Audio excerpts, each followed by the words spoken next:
ಬೆಳಗಾವಿಯಲ್ಲಿ 400 ಕೋಟಿ ದರೋಡೆ ಪ್ರಕರಣ ಮಹಾರಾಷ್ಟ್ರ ಎಸ್ಐಟಿ ಮುಂದೆ ಶರಣಾದ ಕಿಂಗ್ ಪಿನ್ ಆರೋಪಿ ಕಿಶೋರ್ ಸಾವಳ ಎಂಬಾತ ಶರಣಾಗತಿಯಾಗಿರೋದು ನಾಶಿಕ್ ಗ್ರಾಮೀಣ ಠಾಣೆಗೆ ನಿನ್ನೆ ರಾತ್ರಿಯೇ ಹಾಜರು. ಸಂದೀಪ್ ಪಾಟೀಲ್ನನ್ನ ಕಿಡ್ನಾಪ್ ಮಾಡಿಸಿದ್ದ ಕಿಶೋರ್. ಹೀಗಾಗಿ ಎಸ್ಐಟಿಯಿಂದ ಚುರುಕುಗೊಂಡ ತನಿಖೆ. ಸಂದೀಪ್ ಪಾಟೀಲ್ ಹೇಳಿಕೆ ಕುರಿತು ತೀವ್ರ ವಿಚಾರಣೆಯನ್ನ ಮಾಡಲಾಗ್ತಾ ಇದೆ. ಈ ಪ್ರಕರಣದಲ್ಲಿ ಸಿಕ್ಕಾಪಟ್ಟೆ ಗೊಂದಲ ಇತ್ತು, ಸಿಕ್ಕಾಪಟ್ಟೆ ಸವಾಲುಗಳು ಕೂಡ ಇತ್ತು. ಯಾಕಂದ್ರೆ ಈ ಪ್ರಕರಣದಲ್ಲಿ ಕಿಡ್ನಾಪ್ ಮಾಡಿದ್ಯಾರು, ಮಾಡಿಸಿದ್ಯಾರು, ದರೋಡೆ ಆಗಿದ್ ಎಲ್ಲಿ, ಏನು ಎತ್ತ ಫುಲ್ ಕನ್ಫ್ಯೂಷನ್ಸ್ ಇತ್ತು. ಸೊ ಇದೀಗ ಬೆಳಗಾವಿಯಲ್ಲಿ 400 ಕೋಟಿ ದರೋಡೆ ಪ್ರಕರಣ ಮಹಾರಾಷ್ಟ್ರ ಎಸ್ಐಟಿ ಮುಂದೆ ಕಿಂಗ್ ಪಿನ್ ಶರಣಾಗಿದ್ದಾನೆ ಅನ್ನೋದು ಗೊತ್ತಾಗ್ತಾ ಇದೆ.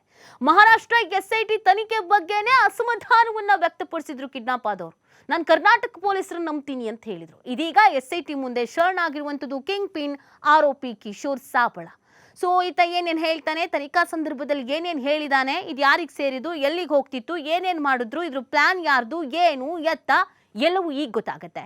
ನಾಶಿಕ್ ಗ್ರಾಮೀಣ ಠಾಣೆಗೆ ನಿನ್ನೆ ರಾತ್ರಿನೇ ಬಂದು ಹಾಜರಾಗಿದ್ದಾರೆ ಅನ್ನೋದು ಗೊತ್ತಾಗ್ತಾ ಇದೆ. ಸಂದೀಪ್ ಪಾಟೀಲ್ನನ್ನ ಕಿಡ್ನಾಪ್ ಮಾಡಿಸಿದ್ದು ಈ ಕಿಶೋರ್, ಈತನೇ ಕಿಂಗ್ ಪಿನ್ ಅನ್ನೋದು ಗೊತ್ತಾಗ್ತಾ ಇದೆ.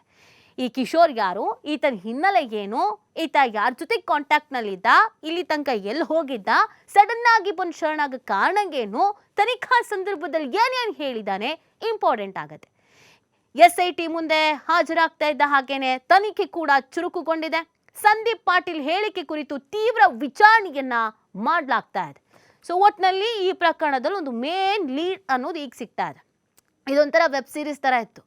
ಎಲ್ಲಾಯ್ತು, ಹೆಂಗಾಯ್ತು, ಏನಾಯ್ತು, ಕ್ಯೂರಿಯಾಸಿಟಿ ಮೇಲೆ ಕ್ಯೂರಿಯಾಸಿಟಿ, ಕ್ಯೂರಿಯಾಸಿಟಿ ಮೇಲೆ ಕ್ಯೂರಿಯಾಸಿಟಿ ಬಿಲ್ಡ್ ಆಗ್ತಾ ಇತ್ತು. ಸೊ ಫೈನಲಿ ಇದೀಗ ಕಿಂಗ್ ಪಿನ್ನೇ ಬಂದಿದ್ದಾನೆ ಅನ್ನೋದು ಗೊತ್ತಾಗ್ತಾ ಇದೆ. ತನಿಖಾ ಸಂದರ್ಭದಲ್ಲಿ ಆತ ಏನೇನು ಹೇಳಿದಾನೆ, ಯಾರಾದ್ರೂ ಮೇಲೆ ಆರೋಪ ವ್ಯಕ್ತಪಡಿಸಿದಾನೋ ಅಥವಾ ಆತನ ಹೇಳಿಕೆಯಲ್ಲೇ ಏನಾದರೂ ಅನುಮಾನಗಳಿದೆಯೋ, ಈ 400 ಕೋಟಿ ಎಲ್ಲಿದ್ದು, ಎಲ್ಲಿಗೆ ಹೋಗ್ತಿತ್ತು, ಇದೆಲ್ಲವೂ ಈಗ ಗೊತ್ತಾಗತ್ತೆ. ಮಾಹಿತಿ ನೀಡ್ತಾರೆ ನಮ್ಮ ಪ್ರತಿನಿಧಿ ಶ್ರೀಧರ್. ಕಿಂಗ್ ಪಿನ್ ಶರಣಾಗಿದ್ದಾನೆ ಅನ್ನೋದ್ರ ಬಗ್ಗೆ ಮಾಹಿತಿ ಇದೆ. ಆತನ ಹಿನ್ನೆಲೆ ಏನು, ತನಿಖೆಗೆ ಈಗ ಯಾವ ತರ ಮೇಜರ್ ಟ್ವಿಸ್ಟ್ ಸಿಗ್ತಾ ಇದೆ?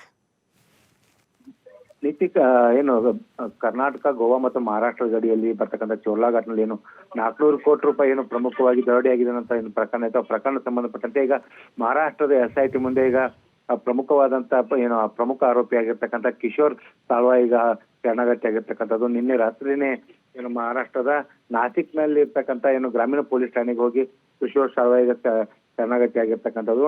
ಪ್ರಮುಖವಾಗಿ ಸಂದೀಪ್ ಪಾಟೀಲ್ ಕಿಡ್ನಾಪ್ ಪ್ರಕರಣದಲ್ಲಿ ಈಗಾಗಲೇ ಏನು ಮಹಾರಾಷ್ಟ್ರದ ಎಸ್ಐಟಿ ಪೊಲೀಸರು 7 ಜನ ಆರೋಪಿಗಳು ಬಂದಿದ್ದಾರೆ. ಅದರಲ್ಲಿ ಏನು ವಿರಾಟ್ ಗಾಂಧಿ ಆಗಿರ್ಬೋದು, ವಿಶಾಲ್ ನಾಯ್ಡು ಆಗಿರ್ಬೋದು, ಜೊತೆಗೆ ಜಯೇಶ್ ಕದಮ್ ಆಗಿರ್ಬೋದು ಸೇರಿದಂತೆ ಪ್ರಮುಖ ಏನು 7 ಜನ ಆರೋಪಿಗಳ ಎಸ್ಐಟಿ ಅವರು ಕಳೆದ ಏನು 2 ವಾರಗಳಿಂದ ನಿರಂತರವಾಗಿ ವಿಚಾರಣೆ ಒಳಪಡ್ತಾ ಇದ್ದಾರೆ. ಜೊತೆಗೆ ಈಗ ಏನು ಇಲ್ಲಿವರೆಗೆ ಈ ಒಂದು ಪ್ರಕರಣದಲ್ಲಿ ಏನು ತಲೆಮರೆಸಿಕೊಂಡಂತ ಪ್ರಮುಖ ಆರೋಪಿ ಆಗಿರ್ತಕ್ಕಂಥ ಕಿಶೋರ್ ಸಾಲ್ವಾ, ಯಾಕಂದ್ರೆ ಸಂದೀಪ್ ಪಾಟೀಲ್ ಕಿಡ್ನಾಪ್ಗೆ ಈತನೇ ತನ್ನ ಸಹಚರಿಗೆ ಹೇಳಿರ್ತಾನೆ. ಹಾಗಾಗಿ ಅದನ್ನ ಒಂದು ಆಧರಿಸಿಗೆ ಸಂದೀಪ್ ಪಾಟೀಲ್ ದೂರನ್ನು ಕೊಟ್ಟಿರ್ತಾರೆ. ಈಗ ಪ್ರಮುಖವಾಗಿ ಕಿಶೋರ್ ಸಾಲ್ವಾ ಏನಿದ್ದಾನೆ, ಈತ ಈಗ ಎಸ್ಐಟಿ ಪೊಲೀಸ್ ಶರಣಾಗತಿ ಆಗಿರೋದ್ರಿಂದ ಈ 400 ಕೋಟಿ ರೂಪಾಯಿ ವಿಚಾರವಾಗಿ ಆಗಿರ್ಬೋದು, ಜೊತೆಗೆ ಯಾಕೆ ಒಂದು ಸಂದೀಪ್ ಪಾಟೀಲ್ ಕಿಡ್ನಾಪ್ ಮಾಡುವಂತ ಪ್ರಕರಣ ಆಗಿರ್ಬೋದು, ಎಲ್ಲಾ ವಿಚಾರವಾಗಿ ಈಗ ತನಿಖೆ ನಡೀತಾ ಇದೆ. ಇನ್ನು ಕೂಡ ಏನು ಎಸ್ಐಟಿ ಮುಂದೆ ಈಗ ಕಿಶೋರ್ ಸಾಲ್ವಾ ಏನೆಲ್ಲ ಬಾಯಿ ಬಿಟ್ಟಿದ್ದಾನೆ ಅಂತ ಅಂಶಗಳಲ್ಲಿ ಕೂಡ ಇನ್ನೂ ಬಹಿರಂಗ ಆಗಿಲ್ಲ. ಆದ್ರೆ ಒಂದಿಷ್ಟು ವಿಚಾರಗಳು ಗೊತ್ತಾಗ್ತಾ ಇದೆ. ಏನಂದ್ರೆ ಕಿಶೋರ್ ಸಾಲ್ವಾ ಕೂಡ ಏನು ಮುಂಬೈನ ಥಾಣೆಯಲ್ಲಿ ಕೂಡ ಒಂದು ಪೊಲೀಸ್ ಠಾಣೆಯಲ್ಲಿ ದೂರು ದಾಖಲಿಸಿದ, ಈ ಸಂದೀಪ್ ಪಾಟೀಲ್ ಸೇರಿದಂತೆ ಬೇರೆಯವ್ರ ವಿರುದ್ಧ ದೂರು ದಾಖಲಿಸಿದ ಅನ್ನೋಂಥ ಮಾತುಗಳು ಕೇಳಿ ಬರ್ತಾ ಇದೆ. ಆದ್ರೆ ಅದಿನ್ನೂ ಕೂಡ ಎಲ್ಲಿ ಕೂಡ ಬಹಿರಂಗಗೊಂಡಿಲ್ಲ. ಜೊತೆಗೆ ಇವರಿಬ್ಬರ ಮಧ್ಯೆ ಕೂಡ ಒಂದು ಹಣಕಾಸಿನ ವ್ಯವಹಾರಗಳಿದ್ವು. ಹಾಗಾಗಿ ಈ ಒಂದು ಹಣಕಾಸಿನ ವ್ಯವಹಾರ ವಿಚಾರವಾಗಿ ಒಂದು ಗಲಾಟೆ ಆಗಿದೆ. ಆ ಕಾರಣಕ್ಕಾಗಿ ಏನಂದ್ರೆ ಕಿಶೋರ್ ಸಾಲ್ವಾ ವಿರುದ್ಧ ಈ ರೀತಿಯ ಒಂದು 400 ಕೋಟಿ ರೂಪಾಯಿ ಕಂಟೈನರ್ ದರೋಡೆ ಪ್ರಕರಣದ ಆರೋಪ ಈಗ ಮಾಡಿದಾನೆ ಅನ್ನೋ ಮಾತುಗಳು ಕೂಡ ಕೇಳಿ ಬರ್ತಾ ಇದೆ.